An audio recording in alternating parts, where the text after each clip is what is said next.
कई बार ऐसा होता है, आपकी एक क्वेरी होती है कि एडवोकेट को हम फ़ी पे करें कैश में या खातों में। देखिए, अगर आप फ़ीस पे भी करते हैं कैश में, तो इसका फ़ायदा क्या हो रहा है आपको? इसके बनस्पत अगर आप पे करते हैं खाते में, तो आपको 3 फ़ायदे जो हैं होने वाले हैं। आप नोट कीजिएगा। मैंने कई बार ये देखा है कि एम्बिग्यूइटी रहती है रिगार्डिंग द पेमेंट ऑफ फ़ी। अगर आपने कैश में पे किया, फ़र्ज़ कीजिएगा, सबूत जो है पुख्ता नहीं होंगे। अगर वकील साहब ने डाउट क्रिएट कर दिया कि आपने पे नहीं करा है, आप बोलेंगे मैंने पे कर दिया या वाइस वर्सा, तो वहाँ पर अनावश्यक झगड़े ही होंगे। तो अनावश्यक झगड़े ना हो, हम कैसे पे करेंगे? खाते में, हमें कैश पे नहीं करना है। दूसरी बात, कई बार डाउट ये हो जाता है कि हमने फ़ी दी किसी सर्टेन पर्पज़ के लिए और वकील साहब कहते हैं कि नहीं भाई, वो पर्पज़ था ही नहीं जिसके लिए आपने फ़ी दी। उदाहरण के लिए आपने जब बातचीत करी फ़ोन पे या आमने-सामने, तो मालूम पड़ा कि जो फ़ी चार्ज हो रही है, वो है towards drafting, pleading and argument. वो कहते हैं नहीं साहब, आपने जो फ़ी पे किया है वो है टुवर्ड्स ड्राफ्टिंग।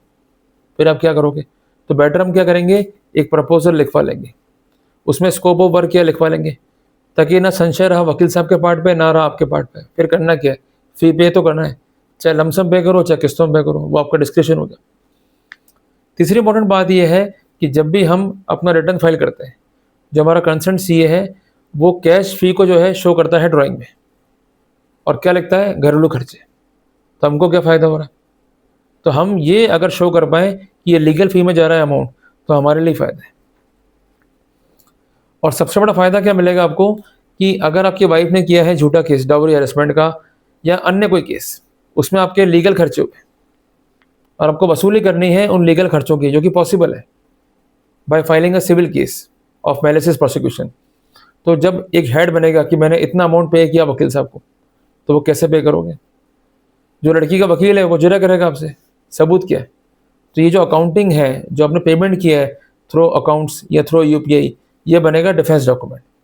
तो ये मोटे-मोटे प्रोटोकॉल हैं जो मैंने आपको बताया, ये फॉलो कीजिएगा ताकि आप एम्बिग्यूइटी को रिमूव कर सकें और अपना एक इफेक्टिव पक्ष जो है रख सकें in case these documents are required as defence document.